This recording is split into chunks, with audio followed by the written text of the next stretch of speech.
하나님 놀라운 역사를 보이실 것입니다.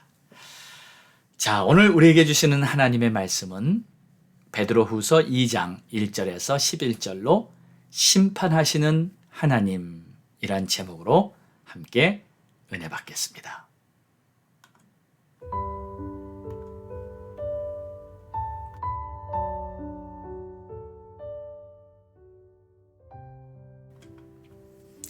그러나 백성 가운데 또한 거짓 선지자들이 일어났었나니 이와 같이 너희 중에도 거짓 선생들이 있으리라.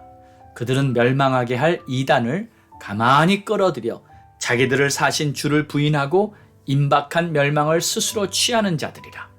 여럿이 그들의 호색하는 것을 따르리니 이로 말미암아 진리의 도가 비방을 받을 것이요 그들이 탐심으로써 지어낸 말을 가지고 너희로 이득을 삼으리니 그들의 심판은 옛적부터 지체하지 아니하며 그들의 멸망은 잠들지 아니하느니라. 하나님이 범죄한 천사들을 용서하지 아니하시고 지옥에 던져 어두운 구덩이에 두어 심판 때까지 지키게 하셨으며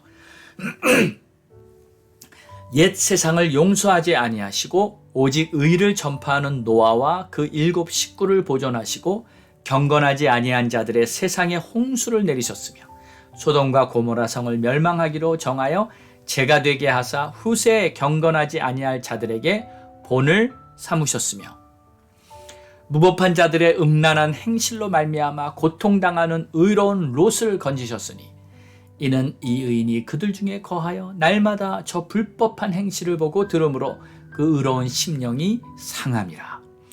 주께서 경건한 자는 시험에서 건지실 줄 아시고 불의한 자는 형벌 아래에 두어 심판 날까지 지키시며 특별히 육체를 따라 더러운 정욕 가운데서 행하는 주관하는 일을 멸시하는 자들에게는 형벌할 줄 아시느니라. 이들은 당돌하고 자긍하며 떨지 않고 영광 있는 자들을 비방하거니와 더 큰 힘과 능력을 가진 천사들도 주 앞에서 그들을 거슬러 비방하는 고발을 하지 않으느니라.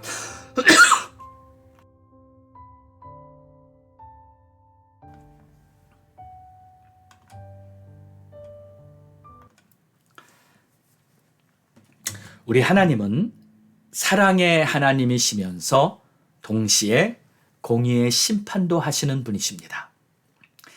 하나님께서는 우리의 연약함을 보시고 사랑과 긍휼로 항상 함께해 주십니다.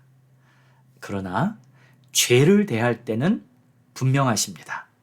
죄를 보실 때에는 반드시 공의의 심판으로 그 죄악을 해결하셔야만 합니다. 왜냐하면 그것이 우리 하나님의 속성이시기 때문입니다.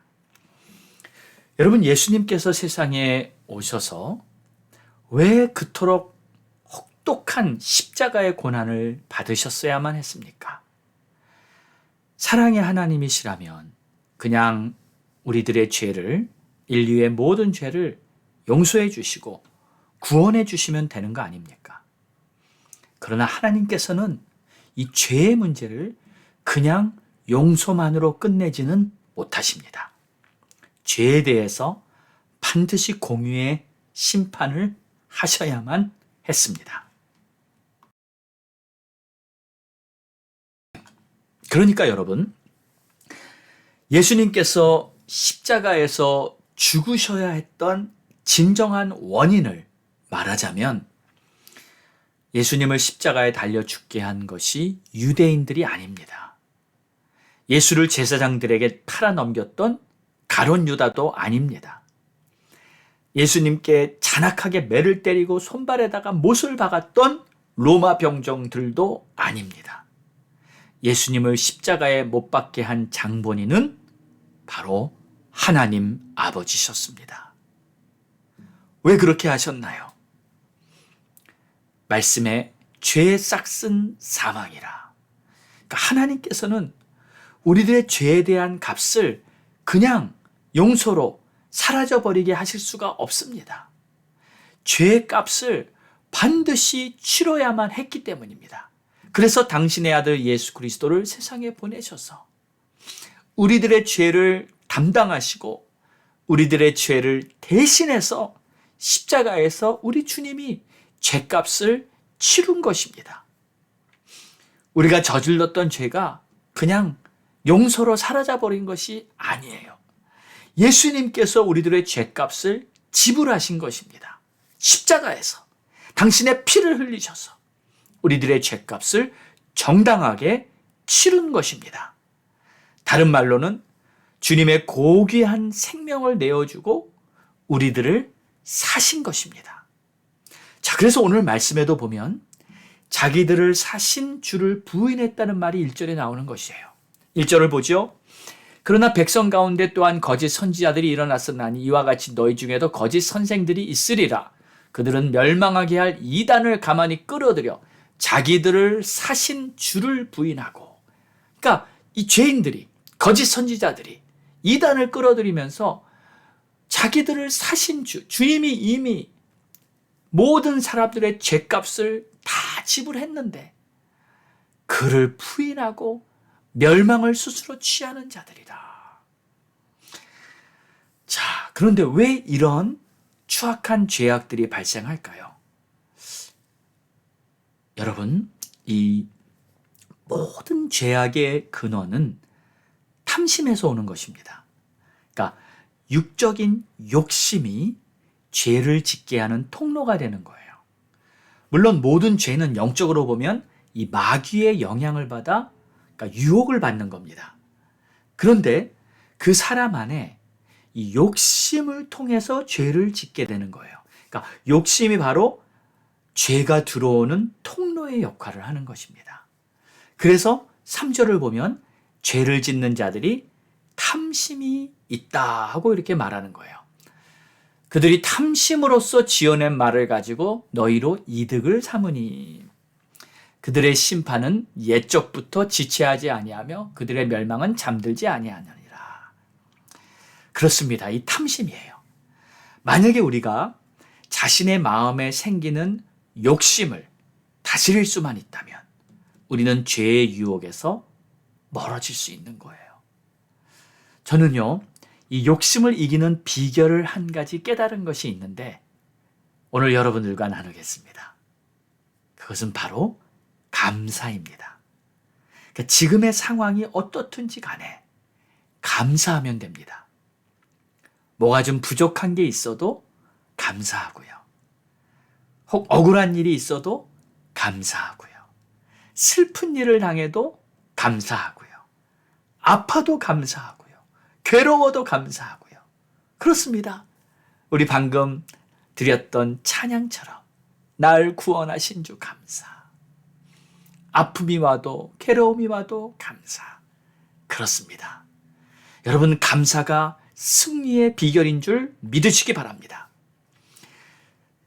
그러니까 여러분, 정말 힘든 일이 생겼을 때 감사하면 참 이상하게 힘든 일이 빨리 끝납니다. 그리고 복된 일이 생깁니다. 저는 이런 경험 참 많이 해봤어요. 감사하면 고난이 빨리 끝나고 감사하면 행복이 지속됩니다. 감사하면요, 내 마음이 왠지 뭐가 꽉 차서 뿌듯하고요. 감사하지 않으면 왠지 속이 허전하고 불만스럽습니다. 그래서 행복의 비결이 있다면 저는 감사라고 생각합니다. 어떤 상황에도 감사하는 거예요. 그래서 여러분, 데살로니가 5장 18절에 하나님께서 우리에게 범사에 감사하라 하는 말씀을 하신 이유가 바로 여기 있는 거예요. 너희가 범사에 감사하면 정말 행복해진단다. 이것이 바로 하나님께서 지금 이 말씀을 하시는 이유인 것입니다. 자, 여러분, 감사의 사람이 되십시오. 일단 욕심에서 벗어나고요. 행복한 삶이 시작될 줄 믿습니다. 할렐루야. 자, 오늘 말씀의 전반적인 내용은 사실 죄악에 대한 하나님의 심판에 대한 말씀입니다. 그래서 쭉 읽어보면 범죄한 천사들을 용서하지 아니하시고 지옥에 던져 어두운 구덩이에 두어 심판 때까지 지키게 하시고 또 세상을 용서하지 아니하시고 오직 의를 전파하는 노아와 그 7 식구를 보존하시고 경건치 아니한 자들을 세상에 홍수를 내리셨고, 여러분 여기서 용서하지 아니하신다는 말을 계속하고 있죠. 자, 이게 하나님의 속성이기 때문입니다. 하나님은 죄에 대해서는 반드시 대가를 치르게 하십니다. 자, 그래서 마지막 이 10절의 말씀을 보시면, 특별히 육체를 따라 더러운 정욕 가운데서 행하며 주관하는 일을 멸시하는 자들에게는 형벌할 줄 아시느니라. 이들은 당돌하고 자긍하며 떨지 않고 영광 있는 자들을 비방하거니와. 자, 이 육체의 정욕으로 행하는 자들은 주관하는 일을 멸시한다고 합니다. 여기서 주관하는 이는 하나님을 말하는 것이죠. 하나님의 말씀, 또 하나님의 사람들, 인도자들, 또 하나님이 세운 질서를 멸시하는 거예요. 또 당돌하다고 말합니다. 얼마나 당돌한지 자기가 마치 하나님이 된 것처럼 모든 것을 판단합니다. 또 자긍하다는 말은 이 거만하다는 뜻입니다. 그래서 겁도 없이요, 하나님께 속한 것들을 막 비방한다 그랬어요. 영광 있는 자들을 비방하거니와. 자, 이런 자들은 마땅히 하나님의 심판을 받게 될 것입니다. 회개하고 뉘우치기는커녕 죄를 지었으면 회개하고 뉘우쳐야 되는데 오히려 하나님을 대적하는 자들이 되고 말아요. 그들은 결국 하나님이 경고하신 대로 하나님의 심판 아래에 있게 되는 것입니다. 자, 그러므로 사랑하는 여러분, 오늘의 말씀은 이제 하나님께 속하지 않은 자들이 어떠한 모습으로 죄를 짓는지에 대한 그러한 전반적인 내용인데, 그럼 우리는 어떻게 할까요? 이 말씀 반대로만 살아가면 됩니다. 할렐루야. 그렇죠? 예, 욕심내지 말고요. 감사하면서 또 겸손하게 하나님의 질서를 따르시기 바랍니다. 그러면 여러분의 삶이 행복해지고요. 또 여러분들을 통해서 우리 주님이 영광받게 되실 것입니다. 할렐루야. 오늘도 그런 복된 하루가 되기를 주의 이름으로 축원합니다. 기도하겠습니다. 좋으신 아버지 하나님, 감사합니다. 오늘도 우리 하나님의 말씀을 보면서 우리 하나님은 심판하시는 하나님이시며 우리 하나님은 어떠한 죄악도 당신의 공의의 심판으로 하나님이 모든 것을 올바르게 인도하시는 하나님이심을 오늘 다시 한번 보았습니다.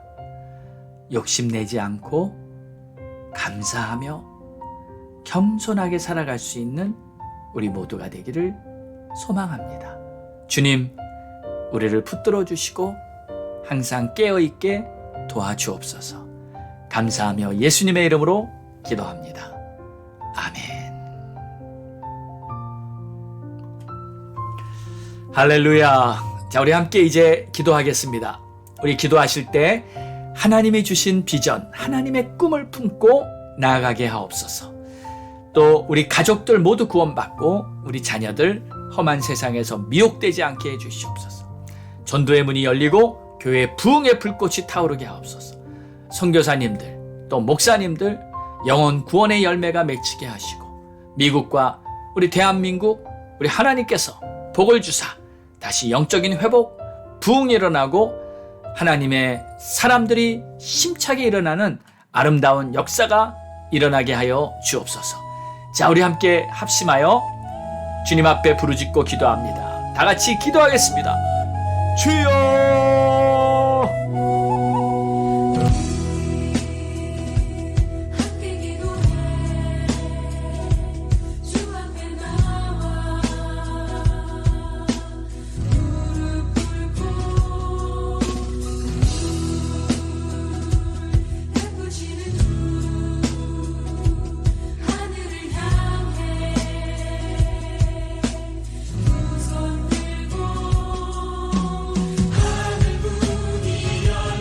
아버지 도와주시고 인도해 주셔서 하나님의 꿈을 가지고 믿음으로 나아갈 수 있게 도와주시옵소서.